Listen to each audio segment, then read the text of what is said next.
알로샤, 확실히 말해두겠다 하고 그는 진심으로 자기 자신에 대한 분노에 사로잡혀 소리쳤다. 내가 믿어 죽은 말건 나는 신성하신 하느님의 이름으로 주 예수 그리스도의 이름으로 맹세한다. 방금 나는 가짜의 고결한 마음씨를 비웃었지만 사실 나는 가짜보다 수백만 배나 저열한 인간이라는 걸 나 자신이 잘 알고 있어. 가짜의 그 훌륭한 감정은 천사의 마음과 같이 가장 진실된 것이야. 그런데 비극의 씨는 내가 그런 사실을 이미 분명히 깨닫고 있다는 그 사실 자체에 있거든. 뭐 내가 약간 연설조로 얘기한다고 해서 안 될 일은 없겠지. 내 말투가 약간 연설 비슷하게 된 것 같아서 하는 말이다. 그렇지만 난 지금 진정을 말하고 있어. 저 이반이 이 세상을 저주의 눈길로 바라보고 있는 심정도 나는 충분히 이해할 수가 있지. 하기야 그만한 지성의 소유자라면 그것이 오히려 당연한 태도일 거야.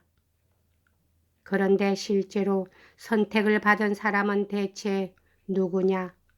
선택된 사람은 바로 이 쓰레기 같은 인간. 이미 약혼까지 했으면서도 약혼자의 눈앞에서 추잡한 짓을 서슴지 않는 인간이 아니겠니? 모든 사람의 눈앞에서 자기 약혼자가 빤히 보는 앞에서 그런 짐승 같은 짓을 하는 바로 이놈이란 말이다. 그러한 내가 선택되고 이반은 그 선택에서 제외되고 말았거든. 왜 그런지 아니? 그건 그 여자가 단지 감사의 정 하나 때문에 자기의 전 생애와 운명을 일부러 엉뚱한 방향으로 돌려놓으려고 했기 때문이야. 정말 어리석은 짓이지. 물론 여태까지 나는 이런 말을 이반에게 한 번도 비추지 않았고 이반 역시 내게 이런 이야기를 한 적은 없지만 결국 자격 있는 자가 제자리를 차지하고 자격 없는 자는 허무히 사라지게 되는 것이 바로 운명의 뜻 아니겠니? 자격 없는 자는 필경 자기의 처지와 구미에 알맞은 더러운 뒷골목으로 기어들어 진흙탕과 악취 속에서 만족과 희열을 구하며 스스로 멸망의 길을 밟게 마련이지. 내가 너무 따분한 얘기를 늘어놓은 것 같군. 내가 하는 말은 하도 흔한 고리타분한 표현이어서 아무렇게나 들릴는지도 모르지만 지금 내 이야기는 정말 꼭 그렇게 실현되고 말 거야. 즉 나는 뒷골목 깊숙이 빠져버리고 말 테고 또 가짜는 이반과 결혼을 하게 될 것이고. 형님 잠깐만 하고 알로샤는 몹시 개운치 않은 얼굴로 다시 말을 가로챘다. 아직도 나한테 분명히 설명해 주지 않은 게 하나 있어요. 분명히 형님은 약혼을 하셨죠? 두 사람이 약혼한 사이인 것만큼은 분명한 사실 아닙니까? 그렇다면 상대방이 동의하지 않는 한 이쪽에서 일방적으로 파혼해 버릴 수는 없지 않아요? 그야 물론 난 정식으로 축복을 받은 약혼자지. 내가 그 후 모스크바에 갔을 때 성상 앞에서 의식을 갖추어 약혼식이 엄숙히 거행되었으니까. 장군 부인이 우리 두 사람을 축복해 주었어. 그리고 가짜에게는 따로 이런 축하의 말을 하더군. 예, 너는 정말 참 좋은 신랑을 골랐구나. 난 이 사람의 마음속을 환히 들여다볼 수 있어 하고 말이야. 그런데 어찌 된 셈인지 이반은 장군 부인의 눈에 들지 않았던 것 같아. 거짓말같이 들리겠지만 도대체 이반에게는 말도 건네려 들지 않았으니까.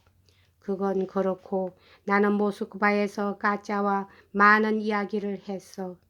나 자신에 관한 여러 가지 사실을 진심으로 허심탄회하게 또 솔직하고 상세하게 죄다 털어놓았지. 가짜는 내 얘기를 끝까지 귀담아 들어주었어.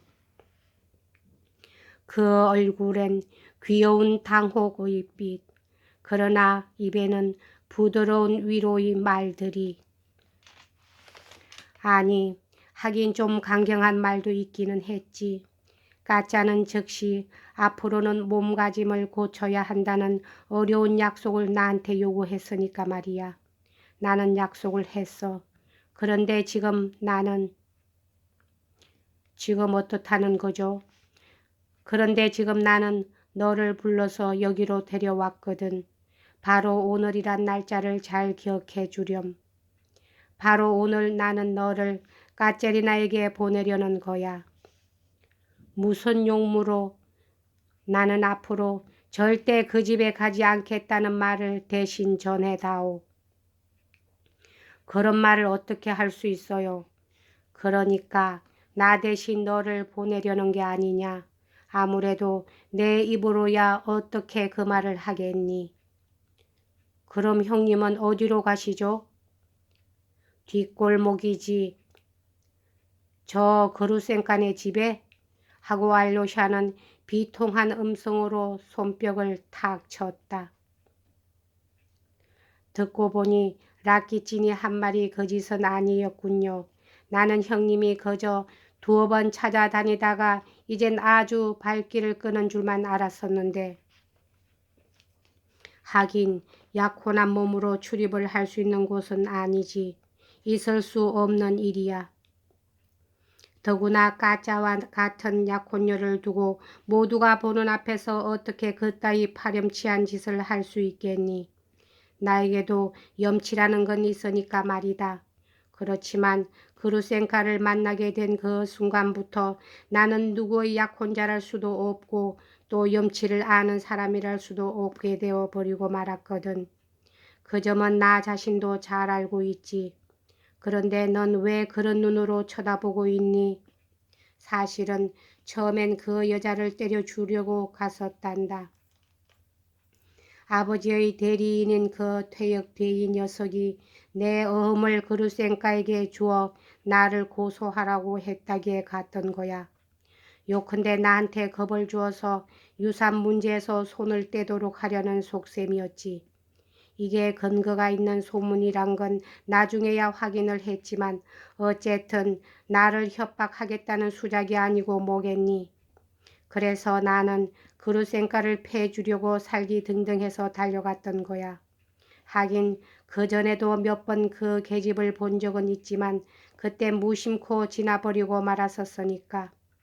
그 늙은 상인과 살았었다는 얘기도 알고 있지.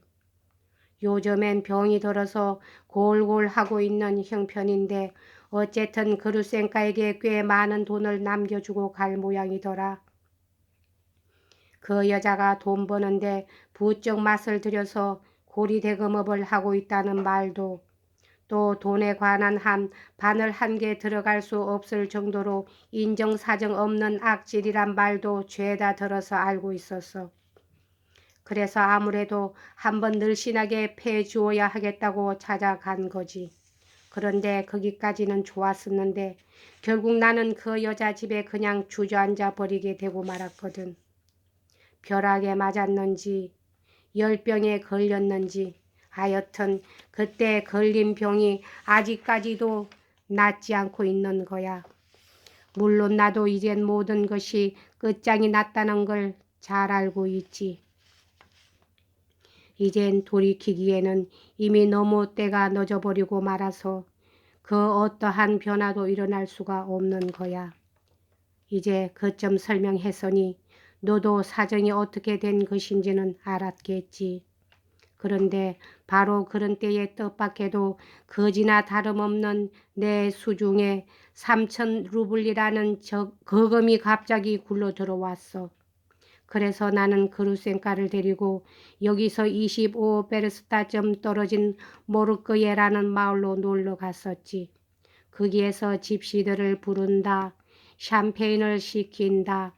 마을 농부들과 아낙네들, 계집아이들 할 것 없이 모조리 불러 실컷 먹인다 하는 식으로 흥청망청 수천 루블리를 돈을 뿌려버렸거든. 사흘이 못 가서 다시 빈털터리가 되고 말았지만 어쨌든 그때 기분만큼은 눈 아래 아무것도 보이는 게 없더군.